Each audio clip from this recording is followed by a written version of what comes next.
Il prévu l'artiste fait Gola Beta les 4 à Fongola, nous y a francophonie. Après le 5, il qui prévu héritier Watanabe, na maître Gims, et puis le 6, l'artiste Fally Ipupa à clôture. Il y a un artiste, Jibem Piana, il n'a jamais été contacté dans la nuit de la francophonie. Il n'était vraiment pas d'accord que Abeta, après Ferregola. Il y a l'ingé Abeta avant Ferregola. Jibem Piana, ici, moi, polémique et bandi wana et comme il faut Abeta au moins la clôture. C'est clôture, il fallait habiller et tali kutu yeti mamwana. Donc c'est mon niveau et pour Melibiso francophonie à niveau moi sans rater. Tant si que l'artiste il fallait passer de publicité pour les 6. Abeta va voir motivé. Cause il y a retrait, il fallait poser un changement. Oui, ça alba on peut dans lettre na salaki. Un changement brusque la dernière minute et salami. Pour l'artiste, ce n'est pas professionnel. Paragraphe moko ya na lettre na ye et déranger moi bato moi mingi. Na autant un paragraphe wana tout me commentant. Ma vision musicale m'amène à décliner ma participation à la cérémonie de clôture de cet événement et à céder ma place afin de contribuer à la découverte ainsi que la mise en lumière de ce que c'est la diversité culturelle et artistique de mon pays. Lumière, il fallait lobby la lumière à commenter à localité. Lumière, il fallait lobby la lumière internationale. Je pense que même faire Gola Yemoro sur le plan international à faible. Alors, Warrior, wapi contrat Vivendi, ou le bino webisa qui biso que fallait signer un contrat Vivendi, tout le monde a contrat Vivendi. Ça peut expliquer nga au contrat Zalaki, sango yo di bagate pour nani bimisa contrat. Contre réalité. Je dis et je confirme avec toute l'énergie que l'artiste Fally Ipupa a signé les contrats avec l'agence Vivendi. Donc Fally Ipupa moni contrat et cinéma ni na Gombe ni na zone à Kinshasa mais cinéma na Paris, na siège il y a Vivendi s'il vous plaît. Et puis 3 mois avant même. 3 mois avant l'événement. Avant le 28 juillet, il y a événement à francophonie. On a peine à PC défi, sauf qui vraiment hasard on t'a sur le gars on t'a pas valeur. Ayako brandir à la qui s'abisse contrat à ouverture, il y a G de la francophonie, il y a Fally ou à signer un hypoxie. Côté héritier, au niveau de traiter héritier de Mapeka Solo, ça gêne beaucoup de gens. J'ai les cas, en tout cas, étant que humain, par rapport à l'éducation, en tout cas, je regrette de l'avoir dit.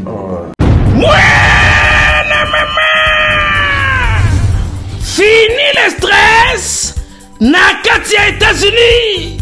Restons chez Lisa Loboko pour Nakolia Biloko Kitoko, repas Yaban Africa. Communauté congolaise, communauté africaine, et Zalaba Spanish, peuple américain, Yaka Odegiste Foufou, Yaba Congolais, chez Lisa Loboko, Awakaka na Champaign, Urbana, Illinois, USA, et Sikawapi, Ogokuta Meni Lokola. Ntaba, Motu ya Ntaba Batula Dongo Dongo, Nkoba, Yako Mweta Pilipili, Mpakasa, Namosaka, Basambwisa yango na ngai. Tunanga nini ya? Musique douce, okolia okomela. Kasi, kobosana te, karaoke, détente, peb activité ya ndenge na ndenge. Mama Liza, mufinuku ya États-Unis, apesi bilengi na kati ya Champagne.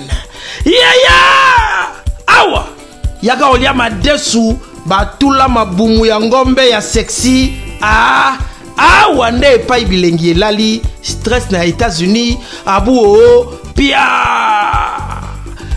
yakania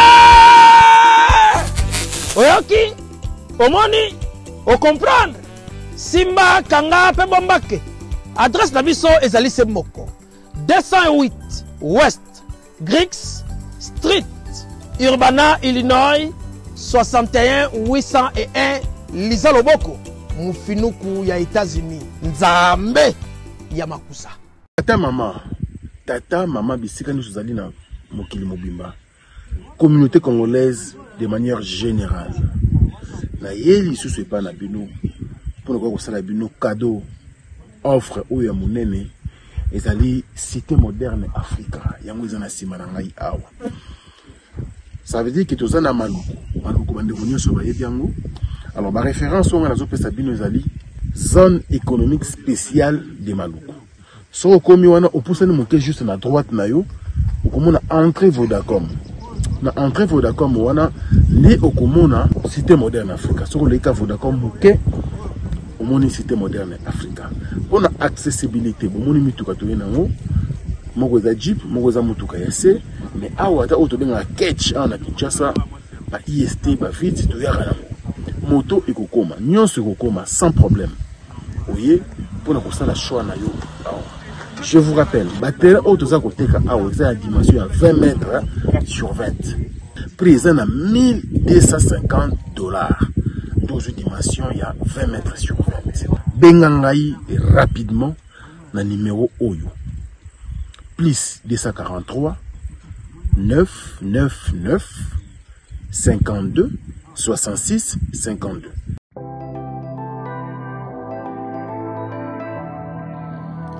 Du nouveau à Kinshasa, le salon de coiffure Bercy. Le salon de coiffure Bercy dispose d'une équipe de coiffeurs professionnels formés par des experts pour répondre à vos besoins, quel que soit votre style de coiffure. Salon Bercy, le boulevard de Stars.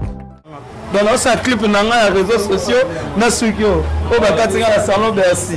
Donc voilà, merci. Salon Bercy réveille la beauté qui sommeille en vous. Salon Bercy, la machine à beauté. Salon de coiffure Bercy, banano ça va au Timikili, d'ailleurs en tout cas, ndenge kaka ezaka na Londres ndenge pe awa ezali matériel auto ça la côté kuna na Londres yango peut tout ça la côté.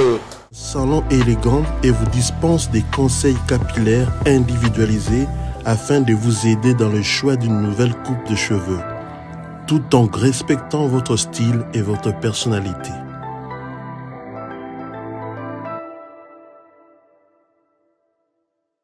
Salon Bercy, situé sur l'avenue Aérodrome numéro 4320, quartier Beaumarchais, dans la commune de Barumbu.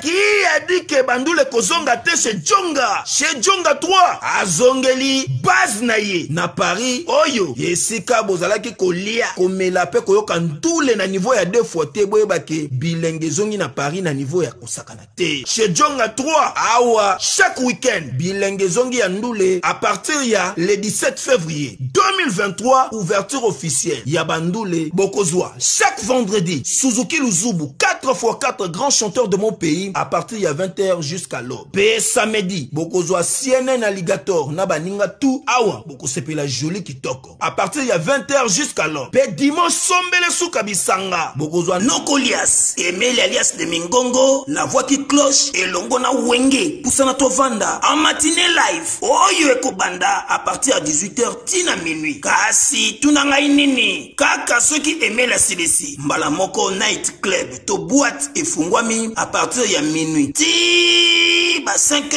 avec DJ Bobo. Oyo akosepeli sabino na bandule pe na ambiance ya kitoko. Malolo. Oui frère, Babi Djonga.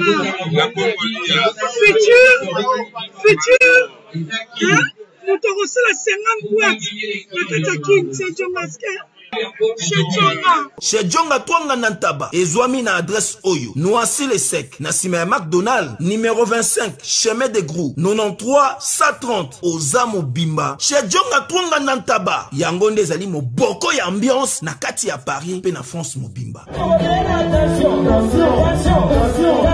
Bana King, Bana Dar es Salaam, Bana Poto, Bana Mokil Mobimba, Cité FM Moko, Afrique Info, avec Frank Stemai, Yandankala, Twende. X-Bass, Marandura, Frank Stemai. Bon début de week-end à chacun et à tous. Bonjour et bienvenue. Merci d'être branché sur Africa Info. Je reviens chez vous dans le cadre de cette émission Face à Franck. Merci pour la confiance et la fidélité que vous accordez bien sûr à nos programmes heureux. Mesdames et messieurs, de vous retrouver encore. Merci aussi à nos partenaires bien sûr qui sont un peu nombreux aujourd'hui. Merci à l'agence la plus sérieuse de l'Europe WFS avec Diesola et Papizola. Nous sommes en France, bien sûr, à la place Château Rouge en plein Paris, sur 31 rue Macadé, Poissonnier. Allez-y là-bas, mesdames et messieurs, pour fréter vos colis et faire vos transferts de fonds en toute sécurité. Merci également au restaurant Djonga 3, aujourd'hui à Noisy-le-Sec. Et merci également à son patron. Chaque vendredi, samedi, dimanche, nous avons les productions scéniques. Donc vous qui cherchez bien sûr où passer vos moments de gaieté, pensez donc au restaurant Djonga 3 à Noisy-le-Sec. Et aux États-Unis d'Amérique, nous avons bien sûr le restaurant Lisa Loboko avec Maman Lisette Mbaki. Nous sommes bel et bien sûr à Champaign, Urbana, Illinois. Bien sûr, donc Maman Lisa Loboko, nous sommes la cuisine africaine et beaucoup plus la cuisine congolaise. Donc faites confiance bien sûr à Maman Lisette Mbaki et tout le groupe Best of Africa avec notre papa Mémoire. Nous sommes heureux de vous retrouver, mesdames et messieurs, parce qu'aujourd'hui, nous allons recevoir un communicateur, bien sûr, un analyste culturel qui est venu nous voir au nom de Alexis Wechi. Il y a beaucoup de choses qui se disent autour de lui. Question pour nous, bien sûr, de lui poser toutes les questions et puis il va répondre. Et ce qu'il fait, bien sûr, aux côtés de l'artiste international Fally Ipupa. Alexis Wechi, bonjour, bienvenue. Bonjour, Franck Stéma et Souka. Voilà, c'est pour la première fois dans cette émission face à Franck. Ouais. Ça va? C'est un grand plaisir. Merci, vraiment, je suis honoré. C'est ici que je suis passé. Là, je signale aux gens que j'ai eu le temps à travailler à Africa Info. En tout cas, c'est un grand plaisir. C'est pour la première fois dans Vanda Boili, sous sa face, il y a Franck Stéma et Souka. Très bien. Merci, bienvenue. On te reçoit bien sûr avec beaucoup de plaisir. C'est un grand plaisir aussi. Alors, nous avons une casquette. Analyste culturel, communicateur à Fally Ipupa.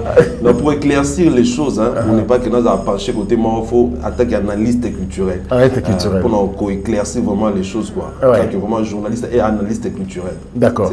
Alors, pour aller droit au but, quel est le rôle que tu joues aux côtés de Fally Ipupa?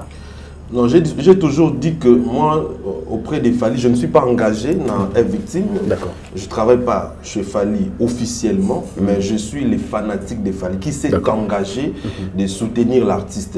Parce que l'artiste Fally pour moi, surtout bien qui a ça merveille tellement minéné. Il y a eu un moment c'est-à-dire que ce lobby merveille mon cas Fally Sali bien poli face à Bavier, face à Batebele et puis donc au moins maintenant que l'on va déclasser quoi attends en fait et presque bah journaliste tout na bato ba loba analyste ba neuf moment au banga des fois ba loba mamba Fally mais na mo ba limite pour ne pas léser les autres. Or dire la vérité ce n'est pas on dit la vérité pas pour léser les autres mais après pour encourager la personne. Or ça la performance on a.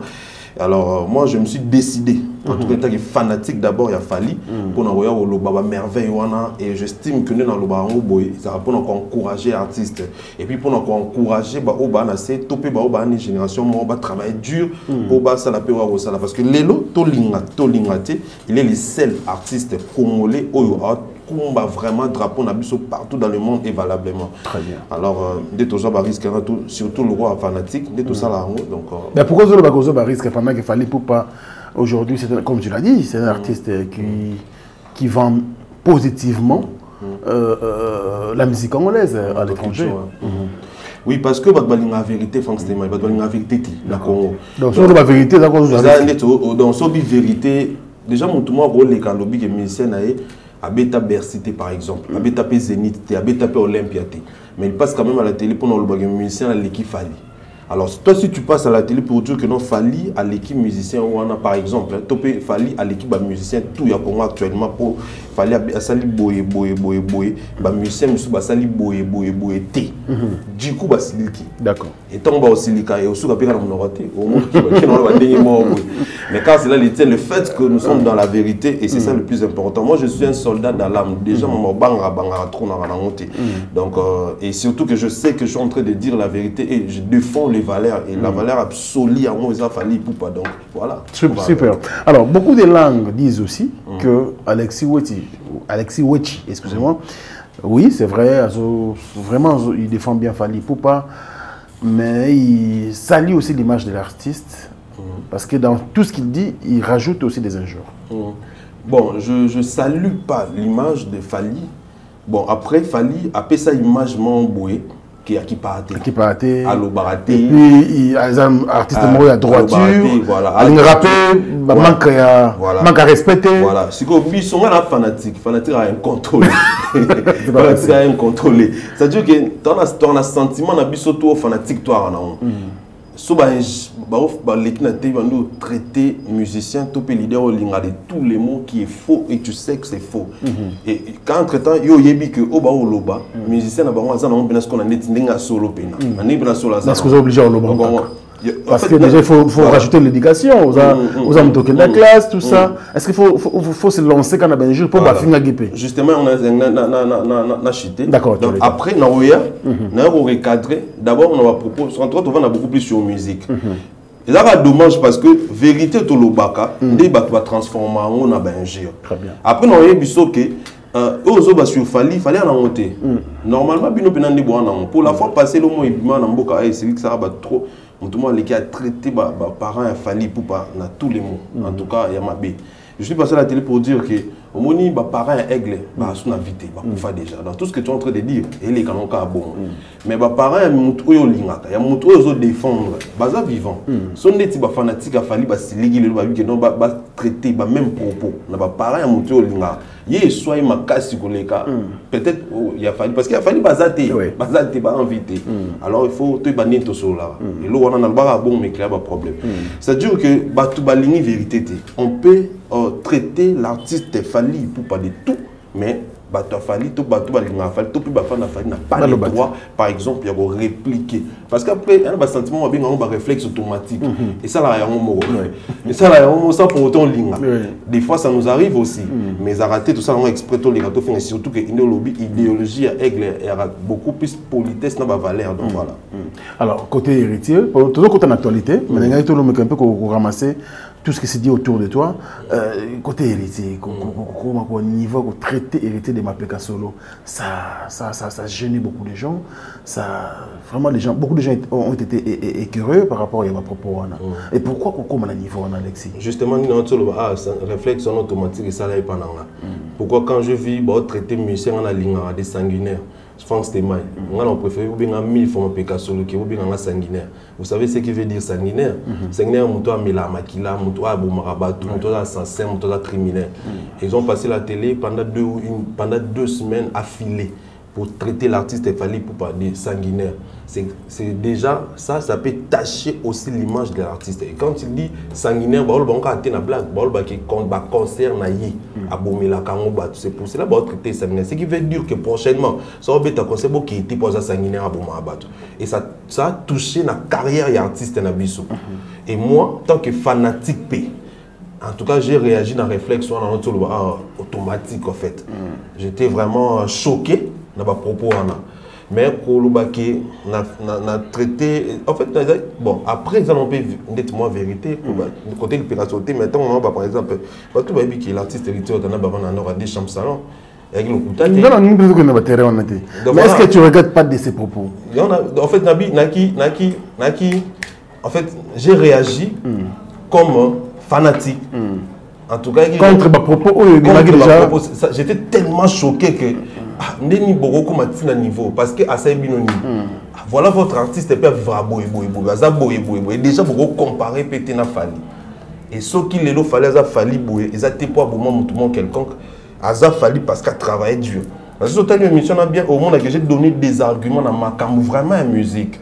Et moi il a des bima qui wana, ils ont comme qui quand on est en Sambuca, ils ont mais grave. Ils ont pas négligé. Pas plus grave que les sanguinaires quand même. Pourquoi il a fallu des alaka boy? Pourquoi il y a aigle les gara il y a tout. Soit dans le moment aigle qui n'ont pas traité de tout et puis bon on va les canaux TV orchestre mon bima bon les canaux TV bon finir Fally. On a quand même dans l'équipe on a réagi quand on a normal tant que fanatique on a choqué. Mais à bisonde ningi Sambuca oh ça tire l'eau. Il faut que ça bien. Alors que Bosani, Bangonde Babandagi, Bangonde Babandeko traité, il y a Bissopé, Otolinga, comme ça on a fallu. tolingaki pena na mutema ndeti nga benga ya grand frère donc tolingaki pena donc c'est à dire que ce bolo ba mabene tout a choqué et puis j'étais en deuil on avait vraiment la deuil maman nanga donc on a vani bono na makambu nyonso wana l'internet forcément j'étais tellement choqué normalement la double passe comment est-ce que ba retraiter fali boy pour fallait s'aligner capable de stade de martyr capable de stade il était m'tatinda bino après bobet après pourquoi ba retraiter des boy en tant que je suis passé à la télé on a expliqué vraiment que non on ne peut jamais comparer cet artiste avec cet artiste pour na boyer et puis ce bobé a fallu sanguiner mais yesiko par exemple azara pe boyer voilà ce que na côté wana oui c'est pas ça mais après déjà les cas, en tout cas, étant que humain, par rapport à l'éducation, en tout cas, je regrette de l'avoir dit. Je regrette beaucoup, parce que Naïbi qui choquait tellement que tu sais, qui choquait vraiment. En tout cas, ceux qui passent à 11 arati, ici, il faut qu'il faut, en tout cas, j'ai... Il y a légèreté, c'est ce que je dis, c'est ce que je dis, c'est ce que ceux qui est choqué, car pour biso sanguinaire, on dit que bon, biso le roi. Donc on dit non, peut-être, il n'est pas sanguinaire. On a dit que biso le roi biso sanguinaire. Comment? On dit que pas si on a, oh bon, bah qui passe en ton dimi, on te avalant, on te l'équisse, on te limisa bon. Mais le roi bon bah limisate. Pour n'a pas ligamment li pécan, on va so li pécan, so pendeni. Alors, vient so Félix Oazé Kaloba, so qui va solo li comme première réaction à Oseka pour l'équisse. So va solo li comme. So va solo li comme première réaction à Oseka pour l'équisse. Mais après, ce monde a persisté dans l'ICAM. Pour mais il y avait la diffamation. Il y avait la diffamation. Diffamation, tant que l'école m'a sur justement. Parce que il y a beaucoup de gens qui ont parce que va diffamer sur eux. Au Sénégal, on reporte un peu plainte. Diffamation, il y a ceux qui ont ça trop. Donc, c'est-à-dire les lots, les cocos, le mais si on était dans le même cas, qui est bien dans le couta. C'est quand même l'excellent. Pour bien dans le couta. Mais si on insiste sur Yaro, peut-être déjà payer sur le même. Je ne pense pas qu'il y ait soyez. Tant que fanatique, il y a des soyez. Car on est fanatique. Qu'on a peine baba fanatique, à peine pas fanatique. Oui, qu'on soit peu. Mais en tout cas, soit c'est pélaté. Soit c'est pélaté en ango et que à Bossana na que ba musene ni ba au fin à biso. En tout cas, ici. Je regrette de l'avoir dit. Très bien. Par rapport à l'éducation, merci beaucoup Alexis Wechi. En tout cas, on ne va pas s'éterniser là. Mais ce que je voulais savoir, c'est bien de soutenir l'artiste tant qu'il est fanatique, tout ça, mais tu le fais quand même bien, tu es apprécié par beaucoup de gens, ça je dois te le dire. Vision d'année, objectif est d'aller nini, objectif est que les loups ok. Parce que l'objectif est que la vérité sur Fali Poupa. La vérité. Il fallait aller qui est. Il fallait s'abouer. Il fallait bêter. Ça veut dire que pour les cabouer, suffit ou fallait. À niveau commis, il faut tout à l'année libanda. Voilà, c'est-à-dire que non, d'abord, comme à niveau qu'on reconnaître grandeur, il y a fallu na Katamboka. C'est ça mon objectif. Que mon tabang a soutenu le bagage fallu pour pas aller seul artiste Oazala invité pour la première fois na BT Award. Il est le seul artiste Oazala invité na Grammy Award. Il est le seul artiste depuis 1961. Ouais, même ce disque d'or est solo certifié. Il est le seul artiste Oazala platine. Il est le seul artiste Oazala 17 ans de succès actif. Il est le seul artiste qui a collaboration musicien tout depuis qu'on est là. Donc l'objectif est que et que Lelo il est le premier artiste francophone et de l'Afrique centrale à Paris la Défense Arena. Et puis il est le seul artiste de l'Afrique francophone à Lelo Ovo Arena. Aujourd'hui, tout le monde a vraiment le ballon sans qu'on barre. Et comment est-ce qu'on est normal? On va reconnaître ce qu'on grandeur il a fallu. Objectif, n'a pas mais défense, c'est ça. Même dans Zangaté. Trois dans Zangaté, au Wandoboya. Donc, on va biso to ya rapport là-dessus qui non té. Ça bouille. Après, on revient. T'as le Charlie Prince. Quand tu Charlie Prince, t'as fait Simbote. On peut poser Charlie Prince. On a gagné. On a fait Simbote. On a gagné. Mais lui, il est journaliste quand même. Oui, Kouloutou, journaliste, mon frère. En tout cas, on a gagné. Parce que les lois région de Bisso, on a loba. Mais les bossos, nous avons croisé un axe à cause public. Mais pourquoi c'est pas le cas? Parce que nous avons un camp, il pose un camp. Il y a une démocratie. Oui, c'est bon. Mais c'est quoi? Premier, c'est que tu as tout le temps de vérité en fait. D'accord. Tout la vérité. Quand mon sous-soir, l'artiste, on a bon. aïmbara bien biso stoyebi que Ferregola on je vais pas me gêner surtout qu'il n'a pas analyste A Ferregola c'est un très bon chanteur, tout le monde le sait, un très bon chanteur. Mais trop ce que ça m'a cambo sur Ferregola té poto sepelisa bato déjà to aider aider Ferregola so beaucoup seli maram. Par contre faut pas que oh non salité à salon et surtout que bokanisa neti à la rival na mutu mo boy. En tout cas faut pousser ndi à salama mo minene. Comme no ogina ko saraye botika e bon botika na éviter un moment l'artiste a le bas qui a na pour sa featuring te bato tout va sepela tout va appeler no normal. En tout cas ma kasi fort tasko lelo. Alors qui a oui m'a dit ma français te bato tout va appeler ba sepela fort ba non en tout cas sans complexe tout ça biso toi danger toi fort tasko lelo. À région on va pour 10 ans pour 17 ans et 48 ans d'âge déjà. Est-ce qu'on peut trop espérer tout le monde à sa main pour les loups, Baptiste Mso Babandamo Liboso Basala et prévenir au monde bateau on va le gazma wete, collaboration minée pour les cahiers. Les loups coulent dans biso, faire rigoler l'artiste qu'on aime beaucoup. Sauter puis nana gazma wete du terme international à télématé, attends pourquoi parce que avec la possibilité avec la capacité, il a le temps il a tout. Non mais attention à ça à l'époque tu as vu collaboration à ça na du Martins. C'est la collaboration internationale. Mais quand même, Jim Martins, c'est Jim Martins. Jim Mantis. Oui, Jim Martins. Ouais, il y a Nigeria. Ouais. Il y a des collaborations quand même. Ça va. Et bientôt, il y a Gims. Collaboration, il a fait 17 ans de carrière, l'artiste Ferregola. Il a fait 17 ans de carrière et de 2-3 collaborations.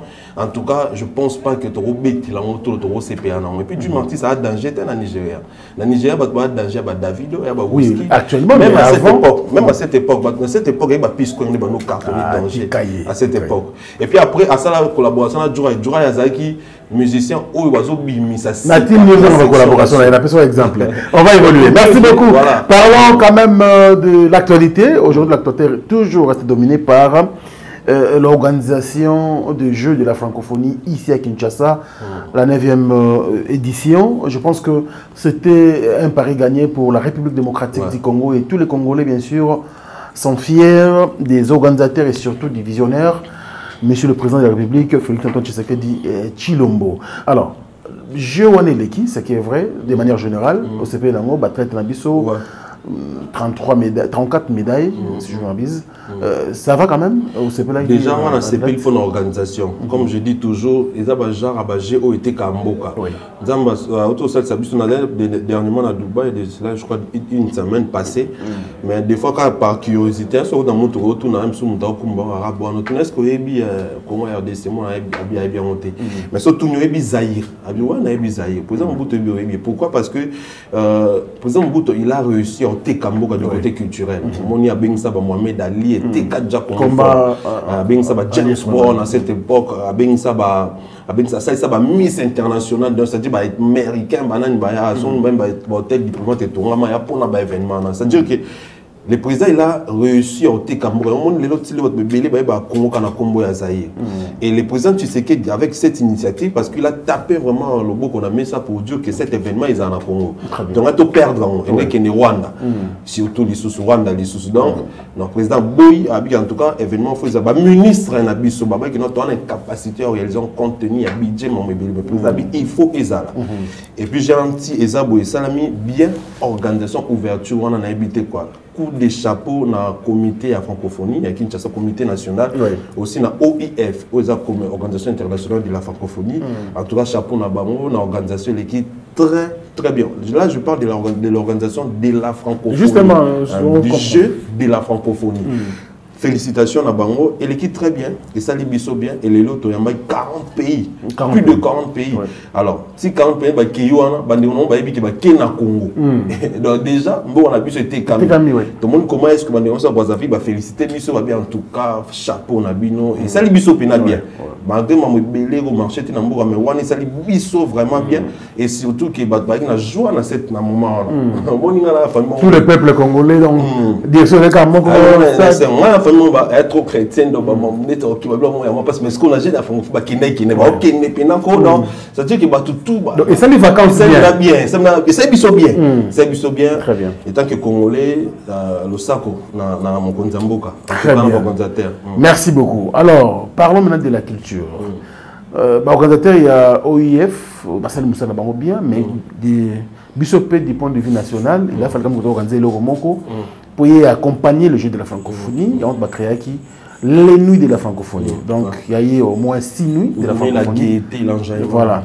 Alors, raison pour laquelle il fallait quand même passer à la casting, il y a quelques artistes qui vont représenter. Est-ce que c'est pas un casting où artistes vont représenter? Parce que beaucoup de gens disent la jeunesse n'a pas été représentée, la musique urbaine n'a pas été représentée. Quand même, côté Wana, il fallait penser à ça aussi. Sincèrement, Batban a raison. Casting avec bien été. Nous avons que Bobingo bien nuit de la francophonie. C'est-à-dire que place où tout vraiment mécatalement se trouver mouké. Au moins les lois il y a un publiquement jeune, balinga par exemple Inosbi, balinga bagaz mawete, balinga bagaz fabuleux, balinga bagali gavé. Donc si vous bossez net pour privé vous n'êtes pas rendu compte na public wana. Et les lois congolais vraiment na raison. Bon, je ne sais pas et je ne comprends pas pourquoi est-ce que ça est bon.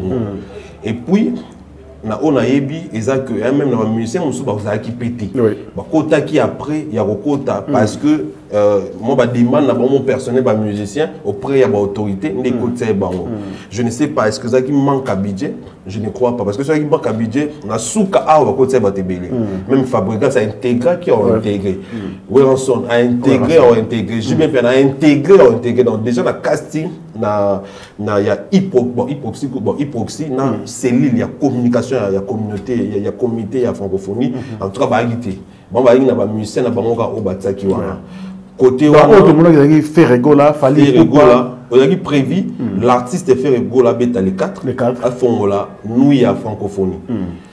Après le 5 qui prévu héritier Watanabe na maître Gims et puis le 6 l'artiste est fallu pour pas clôturer. D'accord. Donc même le pasteur Moïse Mbi va repêcher que repêcher.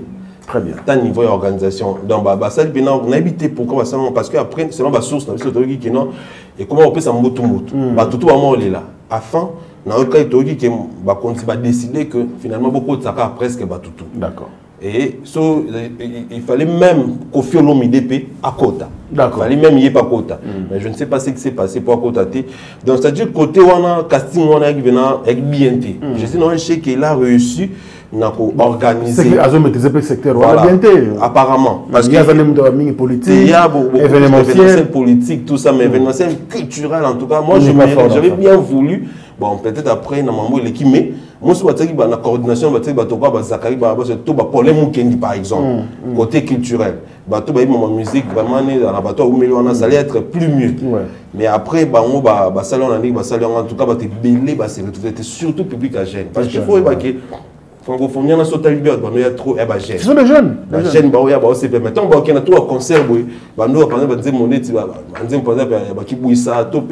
TH, il y a Niakala, où on va s'arrêter. On se plaira pour peut-être que on a JB, tout le monde a mis, mais comme un goût, il y a musique, il y a musique à Gaz, musique, il y a Gaz Fabulous, il y a Inosbi, et ça a beau monter. Donc, côté, on a, en tout cas, ils ont failli. D'accord. Alors, parlons même de la polémique. Aujourd'hui, je le dis, mais polémique n'est bizarrement, polémique en OP, ils ont une construction. Ils ont un peu de artistes. Parlons de l'ouverture. Fali pour pas que tu soutiens, vraiment, c'est un artiste que tu soutiens. Tout le monde a sa spot, Napoto. Bien là, bien salopette, tout ça. Il ne parlait que du 6. Les fanatiques, les Warriors, il y a belé les 6, dans l'esplanade, il y a Palais du Peuple. Alors que l'artiste était prévu à Fongolapé, jeu à francophonie. Pourquoi c'est là en spot? Pour la G à francophonie. En fait, G à francophonie, il y a une ouverture. Il y a G. En tout cas, ça ne demandait pas le sport et surtout que l'artiste avait 7 minutes. D'accord. Il avait, je crois, 7 ou 8 minutes après la prestation. Sotali peut bien, Barbara, Pravi, même dans la page, elle n'a jamais posté qu'il a presté la G à francophonie. Donc, le contenu est vraiment très important. Il y a un discours à chef de l'État, discours à ministre de tout le monde là, une manifestation, tout ça. Alors, prestation d'artiste est très important aussi, mais il y a beaucoup plus pour ça, enjaillement, gaieté, dans 4 événements, et puis comme emballer public, tout ça, pour que ça goût. il y a l'eau comme on dit en appui voilà en appui vraiment il y a organisation où ils allaient déjà pour l'activité voilà pour alerter public pour côté sa public la 4 l'eau comme il a fallu qu'on choisisse musicien ou hasard influent populaire tout ça au hasard la génération hollandaise et bah ça là choix il fallait pour par tout le monde comment est-ce que choix est vraiment charmant formidable tout le monde est produit tout le monde comment est-ce que je wana minele en tout cas ni ba c'est plein ouverture wana alors du côté on a publicité ça vraiment vraiment pas trop important et surtout que c'est fallu longtemps on obliga fallu tout c'est bon mais ce que d'ici c'est qu'il y a un concert et un événement en plus il y a une clôture que non au batboyer c'est-à-dire que il fallait finir cet événement en beauté, en joie, tout ça. Donc, il a fallu que ça vraiment pub dans nous. Ça l'appelle, c'est bon, j'ai signé, mais tu as clôturé. Alors, moment ni vous constatez que polémique est continue à bon, moment où on a dit, avant n'a pas été. Après, en train de recherche, on comprend que moment côté vraiment, on doit à côté si polémique dans ma Cameroun, s'il faut être sincère, c'est connu de tout le monde, c'est l'artiste Ferregola. Pourquoi? Parce que il a été proclamé, en tout cas programmé pour les 4. Voilà, les 4. Pour l'ouverture à nuit de la francophonie. D'accord. Quand on a Isidore Kwanja. Mais c'est Isidore Kwanja, c'est Gebouy. En tout cas, dans mon petit stade, en tout cas, félicitations. Et puis, absolument, donc, il y a bien un journaliste vraiment. Et puis, il y a une chance, c'est belé dans la francophonie. Alors, Maman Basolaki et l'artiste dans la carte en bêta ouverture et nuit de la francophonie. Il y a une bêta ouverture et nuit de la francophonie. Je ne sais pas s'il n'a pas bien compris Maman Baloubaïnaï. Peut-être échappé qui est. Donc, il y a Bimi, avec ce bureau, proche qui non, en bêta, ouverture, il y a francophonie. Or, parce qu'il y a bêta, ouverture, il y a nuit de la francophonie. Parce qu'il faut tout mentionner bien. Francophonie, et ça, mon sous. Nuit de la francophonie, et ça, mon sous. Mais il y a deux organisations. Il y a des organisations. Francophonie, c'est une organisation où il y a OIF, où il y a Vivendi, agence pour appartenir à un groupe Bolloré et organisé.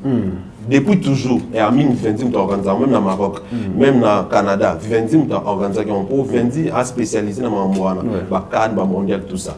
Alors, dans Vivendi, l'organisation, il y a ouverture, il y a génaï. Parce qu'il faut que Vivendi est recruté, même athlète. On peut recruter, mais pour enregistrer, athlète, tout ça, c'est passé par Vivendi. Donc, francophonie, j'ai de la francophonie, c'est Vivendi qui a géré ça. Et donc, Vivendi a emmené tout. Pour la gaieté, il y a ouverture à consulter des artistes, et Barbara Pravi et Fali Bickington, lui n'a pas été consulté par Vivendi. Il a été proposé à Vivendi en Anzela et à francophonie. D'accord. Parce qu'il y a déjà ambassadeur à francophonie, déjà pour accompagner francophonie depuis. De manière de manière locale, déjà pour accompagner, déjà là-bas. Et lui a proposé qu'il y ait dans Vivendi qui a participé dans le jour d'ouverture. Le fait que Azala déjà là-bas.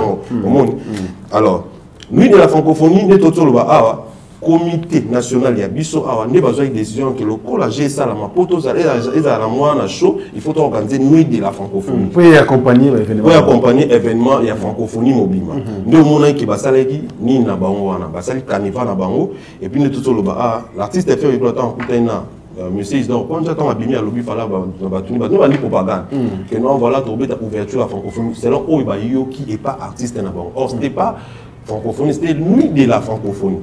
Après, il y a un artiste, un artiste, en tout cas, je ne sais pas si vous me permettez. Oui, allez-y. L'artiste J.B. Piana, il n'a jamais été contacté dans la nuit de la francophonie. Donc, on va faire le carnival à Bango. D'être les 3, il fallait bien les 4 et les 5 et les 6, il fallait faire une nuit. Il y a 3 nuits. Il y a 3 nuits. Il y a prévu. D'accord. Après, l'artiste J.B. Piana a cette démarche, et il n'était vraiment pas d'accord que Abeta, après Ferregola. Il y a l'ingé Abeta avant Ferregola. Donc, soit dans Yépena, il a insisté soit pour créer les dates. Ok. Maman, vous avez besoin de Très bien. Vous êtes sûr que vous avez la contradiction? Très bien. Attends, d'accord. Prochainement, mon temps, mon ça y a rien à preuve. Je les maîtrise très bien. Après, j'ai investigué sur Yaron. Parce que pour investiguer sur Yaron, surtout pour propos de en tout cas. On va y arriver. On y va. Bah, créer l'artiste JB Piana, date il y a les 3. D'accord. Donc, ils ont sauté et fait la nuit. JB Piana, nuit à francophonie. C'est par là. Tant que nous sommes direct, y compris surtout que nous avons la francophonie et il a fallu clôturer nuit de la francophonie et il a fallu alpha omega. C'est par là l'artiste fait rigoler, s'est senti lésé. D'accord. Genre que au moins on a déjà un monopole dans la nuit de la francophonie. On a comme argument. Mais après racheter la licence mais à ce là était il y a ça qui retrait au monde qui a la même publicité dans 5 ans pour les 4. Les 4 mois passer la pub na bien pour tout faire qui au fond là quand même nuit à francophonie. Bien que na moi mes attentes bien que là j'étais la nuit. Alors, tu as comme si on a katikati, tu as sali retrait na sika polémique bandi. Polémique bandi wana et comme si ko yé, a comme si ko il faut abeta siko au moins na clôture. Bah c'est clôture, il fallait azabiller et tali ko yéti mambwana. Il y a comme si ko exiger abeta na fin, na clôture événement qui abeta pe jour mon 4 na fali pour pas. C'est par là polémique bandi et c'est par là bouluye qui peut côté. Donc bouluye qui bandi wana partie c'est faire la paix. Dans tout ça, moi je pense que ils ont des organisations parce qu'il fallait s'imposer. Tant on doit aussi passer des programmes et coquilles. Mais pourquoi pas s'arrêter là?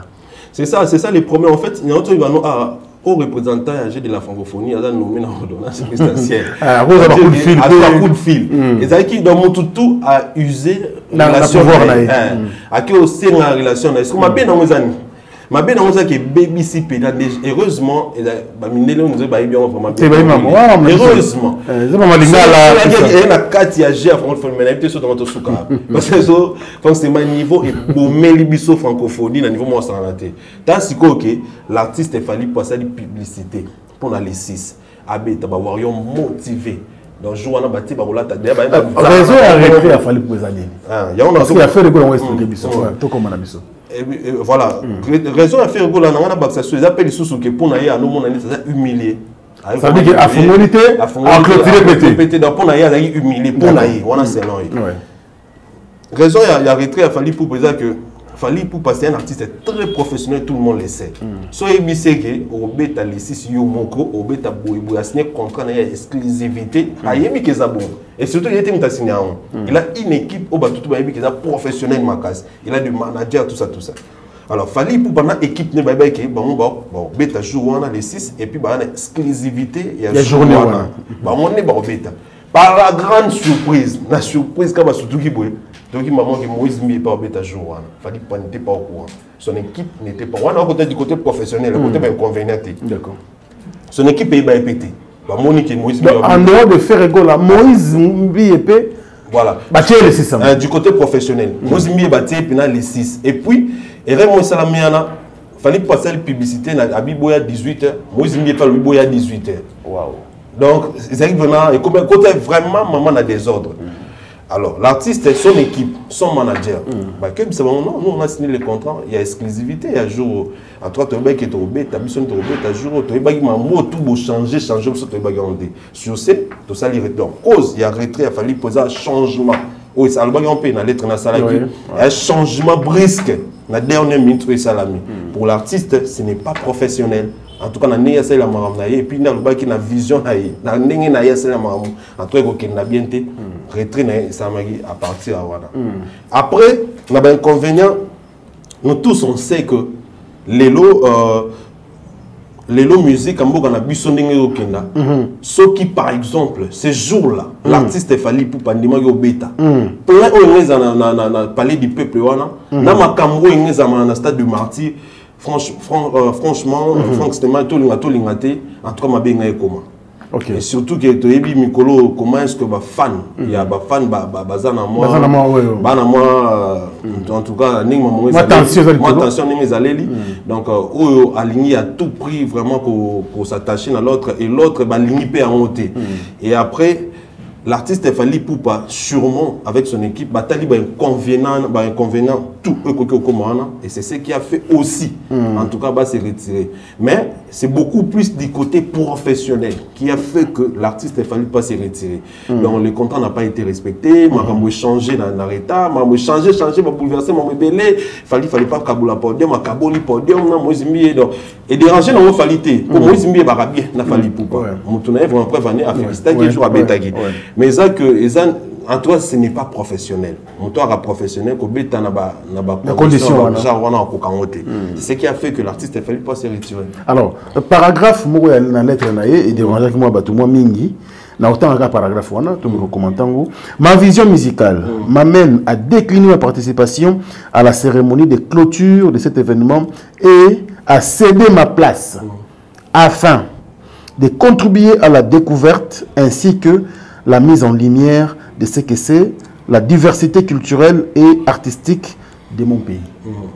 C'est quoi tout le temps les bateaux avec les 6 ça n'a pas ça la lumière sur ils sont de grands déjà. Il y a la découverte, Moïse Mbié est déjà bien connu, Ferrégol est bien connu, moi c'est moi, et qui est ce qu'on a artiste sur la on permet sincère, vraiment sincère. Lumière, il fallait lobby la lumière, il y a communauté, il y a localité. Lumière, il fallait lobby la lumière internationale. Je pense que même Ferrégol on a 4 sur le plan international à faible. A vraiment faible.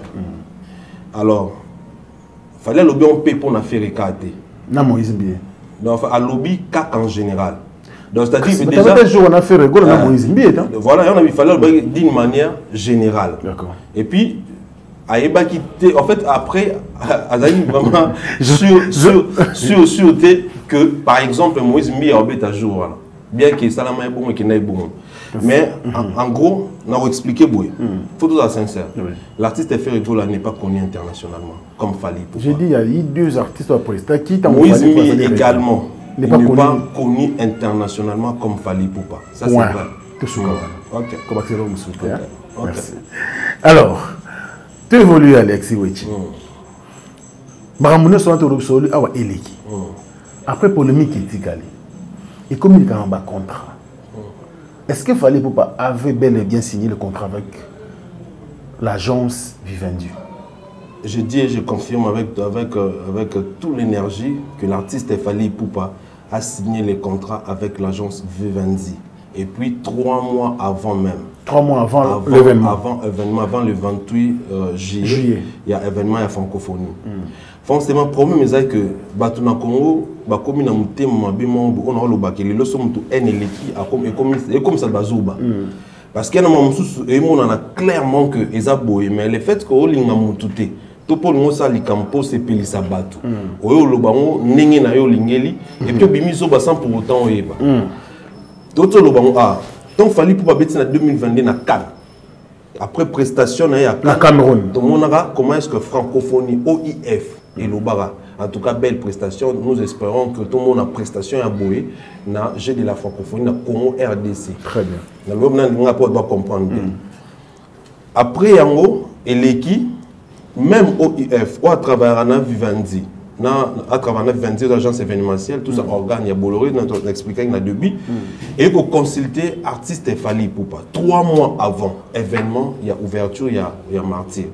Et ça, les contrats, c'est tout dans Fally Ipupa, on y contrat, et c'est ni na Gombe, ni na zone à Kinshasa, mais c'est na Paris. Na siège, il y a Vivendi, s'il vous plaît. À ça, les contrats pour participer à l'ouverture, il y a jet de la francophonie. Et puis, point. Et s'il y a, si on a participé, on a ça, qui est prévané. Donc, on communique mon truc, il n'y a pas de Vivendi, mais c'est malheureux, c'est déplorable. Il n'y a pas vraiment officiel à Vivendi. Et tu on va remercier l'artiste. On va remercier l'artiste, n'a pas athlète, on va recruter. C'est-à-dire, je remercier Fally Ipupa, je remercier Barbara Pravi, je remercier Naba Athlète, point. On a Vivendi, parce que faut reconnaître que la collaboration, la contrat Naba Touana au Bango, je remercier. Et puis, il y a ma grande surprise, tout le monde est na TV. Bah, tu as quand même audace sur la TV pour que l'artiste Fally Ipupa a menti à l'opinion. na vivendité. Voilà, clairement et puis sans gêne que n'habiter sur la maîtrise dans l'autre tout pesa pour monter mamabe. Tout pesa pour nani par exemple. Et journaliste en haut sotali bien Gauthier, c'est sotali bien au monde que as journaliste et politique as en opposition. C'est-à-dire qu'à tout moment qu'on accuse pouvoir. Dans l'espoir que l'objet a comme tête de député, tout peut batailler sur une condition n'habiter sur pas l'Ukraine en fait, pouvoir encore. Mais si vous êtes déjà au Kosamaka Siboui, et si vous êtes na pouvoir, est-ce que bon est là, au Sabisoni, au Boumabison. Et puis tu te dis que vous êtes journaliste, vous avez bien que vous avez un contrat, il y a fallu, il y a ouverture, il y a francophonie, il y a fermeture, il y a francophonie, hypoxie. Hypoxie. Il y a un mot qui est et yébike et tu n'as jamais signé contrat n'a fallu pour l'ouverture à francophonie. Je vais t'expliquer hypoxie, il y a un mot qui s'occuper uniquement. Il s'occuper uniquement de la nuit de la francophonie. Uniquement la nuit de la francophonie. Il créé un biso congolais, un comité et organisation de francophonie locale nationale. Et hypoxie. On a contrat, na contrat, na fallu pour la fermeture. Pour la jour, il y a souka et les 6. Et pas de parler du peuple. Contrat, hypoxie, on a fallu pour pas y avoir. Ouverture, on a vivendi. Ouverture, et ça, vivendi, maman, tu n'es tout le bas. Ni on se l'est qui a mis de la francophonie, vivendi est bien monté. Très bien. Au moins, on a bien passé, mais na caneva na ba. En tout cas, exacté. Alors, hypoxie a une exclusivité. Il y a aussi la organisation de Mobimba. Contrat OIE, côté c'est un monaki. La hypoxie, il y a contrat, il y a fermeture, il y a jet de la francophonie, il y a les 6 août. On a appelé ces défis, sauf qui vraiment, il y a un valeur. Il y a brandir, il y a qui s'abisso, contrat, il y a ouverture, il y a jet de la francophonie, il y a fallu ou assigné la hypoxie. Je mets tout à couper et exalté. Et tout simplement, c'est pour salir l'artiste Fally Ipupa. Et je signale ici, Monsieur Gauthier, à question, il est comme ça. C'est un aventurier, je pèse bien mes mots. C'est vraiment un aventurier. Je sais, mais je sais ce que je dis. Ouais. Je pèse bien mes mots. Je vais me justifier par rapport à la phrase. Il a été déjà condamné dans le tribunal de la paix. Il y a eu un journaliste dans UNPC. Pour la Makambuka Yaboué. Une fois, Azalana CNSS. Akena okotsa kombo ya organe lokuta mais exista te monde tu africain football okena okotsa ngo mutumo akena okotsa place no alela ngombo ton DGS kaye mais organe o ezani to landila ono ba meke o landila ba moni ke exista to c'est non en tout cas monsieur exista désolé à partir le boto pe son bon ezai susté et le monsieur Gauthier tant ba longo les bons il a commencé à regarder la TV pour na ko finga pour na ko diffamer DG wana gratuitement ko koseli makambu keno à corrompre les députés pour ne pas être dans l'Assemblée nationale, à détourner 80 millions de dollars, tout ça. Et vraiment, parce que comment la justice, 5 ans de prison. Après, pardon, déjà dans l'immunité. Donc, pour dire que Azan, ce n'est pas un homme intègre.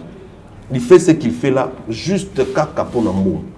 Et je sais qu'il est manipulé. Je sais qu'il est manipulé. Pas de détracteur à Fally. Parce que je ne peux pas croire. Togondi maté vraiment, il s'est dit journaliste. Parole bon bien, il y a politique li sous la tille sous veste. À l'équipe na TV pour na koloba makambo lokuta. Franchement, je mets quiconque à défi. Mon obligé ça contraire à Fally na hypoxie pour la ouverture et à la francophonie azati. Mais déjà na matos, na bilo autour de la stade de jour à ouverture, ils ont hypoxité. Ils ont hypoxité. Na minelo ya basi ba film, basi ba caméra jour. Ils ont hypoxité. Ça se voit clairement. Cérémonie à ouverture événement, na cérémonie à fin il y a événement. Au moins on a que il y a deux choses différentes. Quand on a stade mais il y a une différence. Deux choses différentes. En termes de lumière, en termes de son. Deux choses différentes. Deux choses vraiment très différentes. Alors, il prend quand même l'audace pour les canaux TV. Alors, nous avons vraiment l'assurance que lui, il a vu le contrat. On a signé. Avant qu'il soit lancé le contrat, il y a un contrat. Il y a un contrat. au aigle signé na hypoxie pour l'ouverture à la francophonie. Exacté. Et ça se voit clairement que Azoko ça et c'est pour saluer l'image de Fally Ipupa. Oh ça là, ils ont non seulement diffamation, ils ont fait sur acharnement. Ils ont vraiment acharnement et puis bah le baron toujours le dans l'accord d'éthique déontologique à journaliste article 35 sur 36 babiboy. Mensonge dans domaine au bus aux ali faute professionnelle. Donc du coup, on a réserve on a qualifié ce journaliste parce qu'un journaliste ne peut pas fonctionner dans le mensonge. Un journaliste, il faut pas fonctionner vraiment la vérité pour y avoir vraiment à recommander. Et ceux qui, tu penses que tu es un musicien et que tu es par exemple fanatique de musicien et que tu penses le quoi journaliste on a monopole on les capons on salue il faut y qui va retour ils a rappé ils a retour montré sérieux. Donc le monsieur Gauthier c'est vraiment en toi je suis désolé et je suis déçu. Je ne savais pas, je ne croyais pas. En tout cas on est dans nos monnaies. Je ne croyais pas que Rosa Mamoro Salo, que ça tient à niveau. Et puis que ça, osa qu'on insisté dans moi. Des fois, on a PC, on a battu tout le monde, on a mis sur rien dans le il a mis sur contrat. Le roi, il y a mon contrat, c'est qu'il y a une source. Donc, à quelle une source, il a PC contrat, il a fallu, ou a signé, une hypoxie pour l'ouverture de la francophonie. Exacté. Merci beaucoup. Il s'appelle Alexis Ouchi, analyste culturel, qui est donc notre invité d'aujourd'hui. Nous évoluons lentement mais sûrement vers la fin de cette émission. Merci à ceux-là qui nous soutiennent à travers le monde. Fally Ipupa qui prépare des dates, des grandes dates d'ailleurs je dirais. C'est le 25 novembre prochain à Paris La Défense Arena. Et puis le 12 août à Ovo Arena. Le 8 décembre. Le 8 décembre, pardon, excusez-moi. Le 8 décembre, Ovo Arena. En Angleterre. Alors, double arena. Double arena. Parce qu'après 2 semaines, le 25 novembre, après 2 semaines, on voit arena. Comment tu sens? Déjà, en commençant par les billets, parce que c'est la polémique quand il y a sold out. Dans le mois de mai, ouverture, il y a billetterie Salamaki. Alors, déjà, on a constaté que l'artiste a allé ouvrir les choses. Tito comme un mois d'août, mois de septembre, ça a déjà sold out. On a Paris La Défense Arena. Mais apparemment, il y a eu quand même quelque chose qui a cloché. Oui, bon, c'est pas quelque chose qui a cloché. Bon, en fait, Wana, dans sa responsabilité, n'a beaucoup plus, c'est pas Warrior. Parce que tous les Warriors ont besoin de billets VIP. Donc, il y a un moment où il faut tous les billets VIP. Oui, mais c'est là qu'il y a. Moi, je suivais moi de près, même en ligne. Troisième tour ici, c'est-à-dire qu'il va sombi tout ce qu'on est très fausse. Tous les Warriors à la besoin de payer la famille à mon aigle. Mais ce qu'on est là, debout, voilà, surtout qu'il fallait un fanatique tous les tendances confondues, maman, papa, gêne tout ça. Alors c'est ce qu'il y a, ils ont ralenti mais Dieu merci, l'autre traîne à moins de 3000 billets sur 40 000 billets. Et dans moins de 3 mois, l'artiste a réussi en tout cas 37 000 billets. Donc, coup de chapeau, on a Warrior et aussi à l'artiste Fally Ipupa. C'est pour la première fois que musicien congolais, topé, donc tout un musicien congolais, tout un musicien d'Afrique centrale, topé francophone, a signé ça dans 40 000 places. Et puis, il y a des musiciens ébélés. Il y a miné par exemple, encore Wizkid. Alinga beta salwana abeta on te poani parce que à notre TKBT fallait beta en octobre. A reçu ça au TKBT et ba 4 ans ba pousser pour l'année 2024. Mais l'artiste Fally Ipupa ba minimiser au des fois ba ça l'effort pour en quitter alors que ba yebi ki yendi mutasimbi le drapeau musique en Mboko. L'artiste Fally Ipupa il a réussi dans moins de 3 mois de vendre 38 000 billets. 38 000 billets et les lots traînent à 2-3 000 billets au Calaming. Je crois peut-être un mois de billets sur le Salama. Tout le monde a toqué dans Ovo Arena. Ovo Arena, c'est pour la première fois, l'Issoussou, un artiste francophone, il y a surtout la génération qui a Ovo Arena. Même les musiciens vont évoluer en France. Surtout dans les rappeurs, Beta Ovo Arena. Parce que Ovo Arena est 12 500 places. Et ça, vraiment, ça l'a mené depuis dans Londres, bien que ça me soit le cas. Et Fally Ipupa, il est le seul et le premier artiste francophone, surtout évoluant en Afrique, à Beta Ovo Arena. Dès lors, ba micro que l'artiste Fally Ipupa a ça la biso ba bien mon habité dans le banit. Pourquoi? Parce que les autres zones anglophones, forcément, sont bien, on conquérir même zone francophone. Au moins, on doit bien ça déjà pas succès dans Bamboka, mais avant ça, tout ce succès, c'est un pays francophone. La France a ni à tel biso Paris la défense a rien à plein. Surtout jusqu'au côté francophone, dans ça, on a zaté. Et là, il fallait pour ça, les longs, on a le bango, ça bi au bien, on a été biso na Paris la défense arena. Et quand on a bête la bango na arena à Londres, et on est trop ça parce que on mène biso fort. On côté la biso tia, on bête la biso basa la mine et puis biso to vanira to na montuté. Heureusement qu'il fallait ça. Heureusement. Il fallait de son tout, on a 9000 billets déjà vendus. Donc c'est sur 12 000. Sur 12 500. Sur 12 500. Donc les lots Fally il a reçu déjà comme on a 9000 billets vendus. Et Wario va toujours billets. Et déjà on a profité de lancer un message à tous les Warriors du monde entier. Ça la biso faveur, c'est la biso argument. Tout si ça va bien en moins de mois. Oui, donc tu bêta sur droite on a 12 500 côté Angleterre, tu bêta sur d'autres côté à Paris la défense arena. Parce qu'on a biso on a biso. Déjà moi on a sold out, c'est comment utiliser beaucoup dans Congo, beaucoup plus dans Congo et pour on a biso ba Warrior to sala qui comme bon. Donc là aussi on a bango ba respecter. Moi au bango on appelle ça ba côté on ba na mon encore. Il a sold out. Donc on y a ta sold out à Paris la défense. Et puis on y a ta sold out à Ovo Arena et ça a biso bien. Et ça là vraiment bien. Merci beaucoup à Alexis Wechi qui est donc notre invité d'aujourd'hui. Merci à Spérosol, mais c'est le président qui nous suit depuis la Belgique avec notre maman Gisèle Matota. Merci également à Olga Mawete Mokonza Kabelo, toujours depuis la Belgique. Je n'oublierai pas Spérosol, non, Alain Dinamo, l'homme suppose agréable Bogati na poche. Il y a maman Johnny Samba Kondi, les Mwananzambe, Dekos Mukoko, clin d'œil spécial à toi, grand frère. Dekos Mukoko. Merci pour tout Dekos. Merci également à Diezola, London City, et puis maman Dali Dazola, et sans oublier bien sûr Mbutalombi. Merci beaucoup Kouloutou Mbutalombi pour notre soutien à eux. Les patrons de Djonga Okula également, merci à toi, merci à Djelo Okula Oumande, et je n'oublierai jamais Jormen Kissougo depuis Lucerne, et pourquoi pas Jessica Njoli Amba. Ici, je penserai également depuis Birmingham à mon grand frère, le plus beau, le plus élégant de la ville. Il y a José Moulumba, Namer Nabiso Beni Penda, et sans oublier Noël Okito Black Dedon depuis London.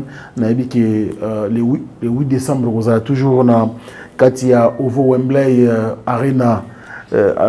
Pour le compte du concert bien sûr de Fally Ipupa de ce côté-là, en Angleterre, vous avez ébélé, vous allez pour nous soutenir l'artiste Yambino Yamboka, on sera quand même fierté Fally Ipupa. Et merci à tous ces amis qui nous soutiennent, à toi vous ébélé, merci pour vos soutiens qui nous fait également dit bien. Alors, Alexis, tu nous retrouves devant la souka, aujourd'hui quand même, au-delà de tout, beaucoup de gens polémiques, hein, pour le Camboya calendrier. Fally Ipupa en dehors, il y a deux dates. Le 19 en Côte d'Ivoire. Le 19 août. Fallait déjà les 5. Ah oui, les 5, parce que l'ancien président Bédi Akoufaki, donc oui, et comme le 19, dans le cadre il y a un festival, ouais, donc voilà, l'artiste tourne quand même assez bien, et puis il a dit que les choses vont bouger d'ici quelques mois, parce que le novembre, c'est dans quelques mois, c'est dans 2 mois. Tous en Abissowana pour célébrer ensemble avec l'artiste. Merci à toi Alexis, au moins que tu aies un de nos messages pour terminer. Voilà, par rapport au calendrier, bon, on est toujours France Témaï. En tout cas, monsieur Alpha Omega Fally Ipupa, après francophonie, Bissoto Kineso. Comment Alpha Omega l'ont été? Teza Kaka. Nous avons les concepteurs et l'initiateur de la 5e génération. Bon, on a Bissoto créé à peine. Pour les lobes, on a la 5e génération pour la Fally. Oui, ça pour les lobes, on a la 5e génération pour la Fally Ipupa. Alors, les concepteurs et l'initiateur, après francophonie, tu continues de tourner. Bissoto, après qu'à francophonie, tu vas tourner. Tu vas tourner au Côte d'Ivoire. Avant même parler de la défense arena, la production, tout ça, mais on a annoncé. Donc, en tout cas, on a un jour comme on a Fally Ipupa concert à Moro, il faut travailler. Il faut travailler dur, il faut polémique inutile. Il faut vraiment bosser dur. Les locaux comme on a Fally, vraiment pas si ma casse. Parce que tant on a fait ça en dit là, tant on a l'accent en dit là, normalement, il faut que tout. et beau traiter beau subir maman subir les fautes na bino faute à qualité et le beau subir tout ce que vous subir parce que vous avez naïf un moment et vous ne voulez pas vraiment Rolanda lokola bien pour la soni pour l'orgueil et surtout pour l'esprit wengé et aujourd'hui il fallait avoir Azali parce qu'il y a un mitikaki il s'est laissé diriger et après Naki et voilà il est là où il est. Donc après 17 ans, on copie maman, il fallait copier avant, est moins compliqué. Et bon, vouloir fallait ça là on côté, pour travailler et puis en la grâce. Donc. Très bien. Alors Félix Oisé quoi au stade des Martyrs. Déjà demain. Président, en tout cas, tu as souhaité les gars bien. Il m'a déjà c'est plein magasin d'aigle qui est couvre gazon. Je pense que quelques warriors bien que warriors. C'est là qui m'ont donné. Après ça pourquoi on peut s'en demander? En fait, après, il fallait pas visiter. Tellement de musique. Au salaire vidéo, il y a tellement de musique, tu éviter. Peut-être on a pourquoi les loups, peut-être on attend. Ça la fait bien. Tu éviter. Il fallait pour pas ça là. Ça là. C'est déjà PC gazon, protège gazon, c'est gars pour ça. Mon Félix, c'est quoi? Il a insisté le quoi. Arabafan n'est petit. Arabafan est belé. Il y a les fallait que ça mode. Il y a l'inka fali dans mon konzamboka. Le problème est Aigle avec qui passe à Zali, je pense que ça les gars bien. Un grand merci en tout cas na bateau tout balandi biso, na bateau ba soutenir biso. Un grand merci na ba maman na tout ya kimakati en tout cas merci ba maman, merci maman Mimi Ituni maman la maman de maman, merci maman Diane Malika, maman Marceline de Longue Jambe la Suissesse, salute. Un grand merci na maman Lydie Oboba, maman Léa originale des États-Unis, maman Dani Bamanika, maman Marie-Claire Impala, maman Manda Hélène, salute maman Néné Adams na États-Unis na Bosanité, maman Bibiche na Canada et puis Amanda Kassa maman Mokonzi, maman d'amour, salute. Voilà. Merci beaucoup. Voilà, maman, c'est bien, ça fait plaisir. Voilà. Allez, merci à tous les amis qui nous ont suivis à travers le monde. C'était donc Alexis Ochi sur ce plateau. Et dans cette émission face à Franck, donc Félix Oisé, le monstre d'amour, sera au stade des Martyrs. Déjà demain, tous à la wana, dans le cadre de Moussala, donc Tongo Genève, tout le monde a porté Fungwami, Marambunio, et que ça là est vraiment très bien. En tout cas, nous souhaitons que la bonne chance à l'artiste musicien Félix Oisé, monstre d'amour. Merci à toi Alex Chouetti. Ah, tout de suite à la prière. Donc bon, là. Merci à nos abonnés, non abonnés. Merci à vous. Merci également à l'équipe technique et rédactionnelle. Merci à Gino Massampou, les géants. Merci à Merveille Mampouya. Sans oublier Glody, Akina, Edie, merci Mbadinga. Merci à l'équipe.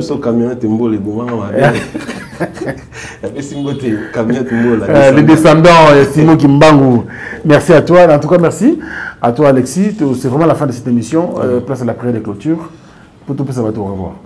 En tout cas, merci beaucoup. Seigneur Dieu, merci pour l'opportunité au PC Bisso. Banana Bissolo la alpha, on s'occupe solo oméga. Alpha est la première lettre, il y a alphabet grec et puis oméga, il y a lettre asuka. Merci beaucoup on kolopo bate di biso. On salue que tout ça la émission malam, tout aussi ça malam. La tiki, moi na yo Franck Stémaï na maboko na yo, pambola bate la son salisa kenda liboso. Aussi l'artiste Fali pour pamoto simbi charge de musique à Congo. Comment est-ce que ça combattre nzambo zomona? Makasi na epi force na ezayo. Et puis, tu as merci pour PSA Warrior. Sans Warrior, mais l'autorité sur ton bétali soloni. Culture, mon musicien, tu as qu'on a dans ma bouche. Nous avons sali sabamo, biki sabamo na mutema na haine. Longo la bango jalousie. Sali sabamo va travailler ming pour musique à Congo qui n'a liboso. Dans ma casse, nous avons mené to changer système autocuta na musique à Mboko. Merci beaucoup. Kolon kombo na mo kondi yo mo konzambe okumisama libera libela. Amen. Amen. Au revoir. Fini le stress na kati ya États-Unis. Restons chez Lisa Loboko pona kolia biloko kitoko repas ya ban Afrika. Communauté congolaise, communauté africaine et zalaba Spanish pe américain yaka o déguster foufou ya ba congolais chez Lisa Loboko. Awa kaka na Champaign Urbana, Illinois, USA, et sika wapi okokuta meni lokola. ntaba motu ya ntaba batula dongo dongo nkoba ya komweta pilipili mpakasa na mosaka basambwisa yango na ngai tunanga nini musique douce okolia okomela kasi kobosana te karaoke détente peba activité ya ndenge na ndenge Mama Liza mufinuku ya États-Unis apesi bilengi na kati ya champagne awa yaka olia madesu batula mabumu ya ngombe ya sexy awa nde epai bilengi elali stress na États-Unis abu pia yakania oyoki omoni o comprendre simba kanga pe bombake adresse na biso ezali se moko 208 West Griggs Street Urbana Illinois 61 801 Liza Loboko mufinuku ya États-Unis nzambe ya makusa tata mama bisika nous zali na mokili mobimba communauté congolaise de manière générale na yeli susu epa na bino pour ko sala bino cadeau offre oyo ya monene ezali cité moderne Africa yango ezana sima na ngai awa. Ça veut dire que tous en Maluku bande nyonso bayebi yango. Alors ma référence on a zopesa bino ezali zone économique spéciale de Maluku. So komi wana opusani moke juste na droite na yo okomona entrée Vodacom. Na entrée Vodacom wana ni okomona cité moderne Africa. So le ka Vodacom moke omoni cité moderne Africa. On a accessibilité bomoni mituka to yenango moko za jeep moko za mutuka yase mais awa ta auto benga catch na Kinshasa ba IST ba vite to yaka moto ekokoma nyonso ekokoma sans problème. Oye pour na kosala choix na yo. Je vous rappelle, batterie auto za koteka awa za dimension à 20 mètres sur 20. Prix à $1250. 12 dimensions, il y a 20 mètres sur 20. Bengangai rapidement na numéro Oyo. Plus 243 999 52 66 52.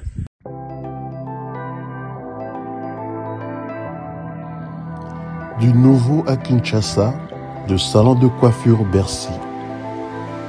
Le salon de coiffure Bercy dispose d'une équipe de coiffeurs professionnels formés par des experts pour répondre à vos besoins, quel que soit votre style de coiffure. Salon Bercy, le boulevard de Stars. Dans notre clip, on a les réseaux sociaux, on a Salon Bercy. Donc voilà, merci. Salon Bercy réveille la beauté qui sommeille en vous. Salon Bercy, la machine à beauté. Salon de coiffure Bercy, banano sabauti mikili bayara awa en tout cas ndenge kaka ezaka na Londres ndepe awa ezali matériel auto sala ka kote kuna na Londres yango peut to sala kote. Salon élégant et vous dispense des conseils capillaires individualisés afin de vous aider dans le choix d'une nouvelle coupe de cheveux, tout en respectant votre style et votre personnalité.